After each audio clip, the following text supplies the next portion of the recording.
Hey everyone, my name is Wedge. Now that we have a few weeks of new standard under our belts, we're starting to see the first real breakout deck of the format. Bant Company dominated this past weekend across multiple tournaments. While it didn't win said tournaments, it did fill the top 32 finishes to a point where it cannot be ignored. In this video, I'm going to tell you everything you need to know about Bant Company and how to build it, including what options you have to change things up a bit. If you end up enjoying this guide video and want more videos like this, make sure to hit that like button. Helps out a lot. Alright, so Bant Company is a tempo-based mid-range deck. You're not killing your opponent quickly, you're gumming up the board, forcing suboptimal plays and winning the attrition game. That's what the deck does. It's like a weird version of a control deck, but creature-based. Super peculiar. Anyways, there are variations in how you can build it. Now, while there is some movement, there are cards that you pretty much have to include. There is a core to every deck after all. Let's go over that package now. These cards are the ones that you need to make this deck function optimally. Alright, let's begin. You can't play a Collected Company deck without Collected Company. You'd be surprised how annoyingly inconsistent the deck is without its namesake card. You'll always run 4 of them because it is easily one of the best cards in your deck, hands down. You gotta run it. Your entire creature package is based on it, for goodness sake. I think that was clear enough. The only other non-creature spell that guarantees itself a spot in the deck, Dromoka's Command. This card is incredibly impactful right now. It's super cheap, kills Stasis Snare, Silk Wrap, it's a removal spell, really a 2-mana Superman card for a strategy like this. You're running 25 plus creatures, so the fight option will almost always be relevant to you. Just a high quality card that acts as a Swiss Army knife, gotta run it.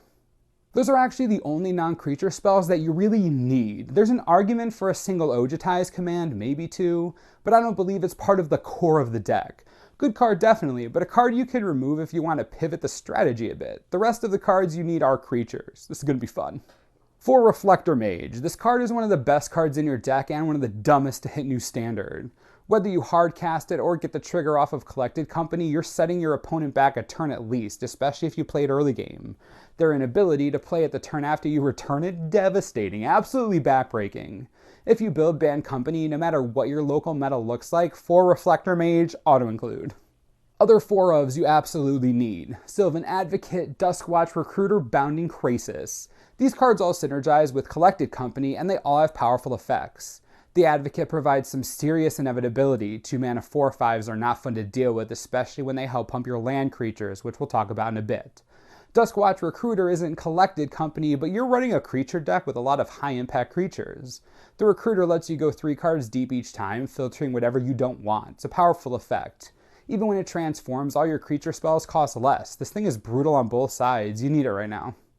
Bounding Krasis might seem like a weak addition, but I promise you it isn't. Being able to flash this into play makes all the difference. You can stop your opponent from attacking with something huge, you can use it to blank a blocker to get your own damage through, or you can ambush your opponent's attacker by untapping one of your creatures and double blocking. You see, so many options.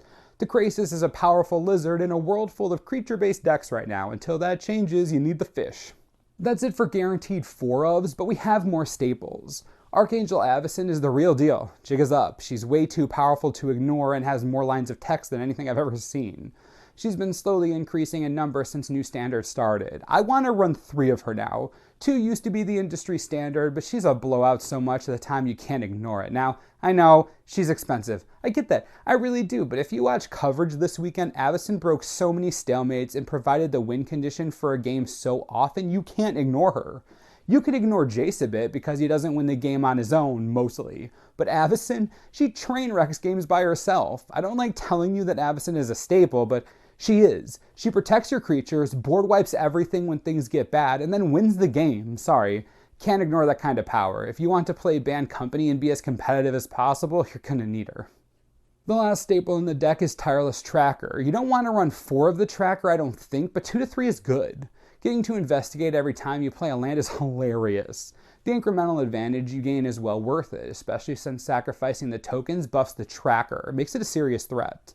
You're all about that. Since your deck is creature-based and games tend to go a bit longer than usual, you'll be glad you have this card draw engine. Gotta include at least 2. Alright, that's going to do it for non-land staples. Of course your land spread depends on how heavy you are in each color, but there's one land you have to include a playset of. Lumbering Falls. The synergy with Sylvan Advocate's amazing. The card by itself survives most instant speed removal, sorcery speed board wipes. It's so resilient. Exactly the kind of creature land you want. Gotta have them. Past that, you'll probably include a spattering of Prairie Stream, Canopy Vista, Yavimaya Coast, maybe. Definitely Evolving Wilds, probably a playset of those. Pretty normal stuff. Let's talk variation. Where can you go from the core I gave you earlier? Notice I didn't mention Jace as a staple. It's because he isn't. Of course the card is great, and he obviously provides serious value over the long term, but you don't need him for the deck to be really strong. If you have him, go for it. If not, don't lose sleep. With your open slots, you could consider a toolbox type package. Thanks to the company and Duskwatch Recruiter, you'll be going through your deck faster than you think. Cards like Nissa Vastwood Seer and Hidden Dragon Slayer are solid value cards. If you have room, no reason not to play them. An interesting direction I've seen players taking is including Eldrazi Displacer in some colorless lands. The Displacer gets grabbed by company, it also flickers your Reflektor Mages and Bounding Krasis, or even your Avacyn. Running Evolving Wilds lets you grab a waste if you need it. With that plus Yavimaya Coast, you should be alright on the colorless mana front, just another avenue to consider. With all the redundancy in Standard right now in the form of playsets, Declaration in Stone is looking better and better, definitely worthy of main deck consideration. While this isn't the industry standard for the company deck, I'd consider it now. Dromoka's Command and Avacyn being your only removal option seem inconsistent. Declaration in Stone is anything but. Sure, you give them clues, but if you're exiling some threats that you can't deal with, it's well worth it. If we begin to see an increase in spell-based strategies to deal with these creature decks, Stratus Dancer is a great card to include in the main deck. Easy to search for, isn't great with Collected Company, but still gives you some much needed protection in creature form. If you don't like that creature inclusion, you can always run Negate. Run both out of the board if it makes you feel better, but you should run some kind of control protection. Sideboard time. Clip Wings kills opposing Avacyns. Run that. If you don't run Declaration in Stone in the main deck, you want to run it in the sideboard. Amazing removal spell.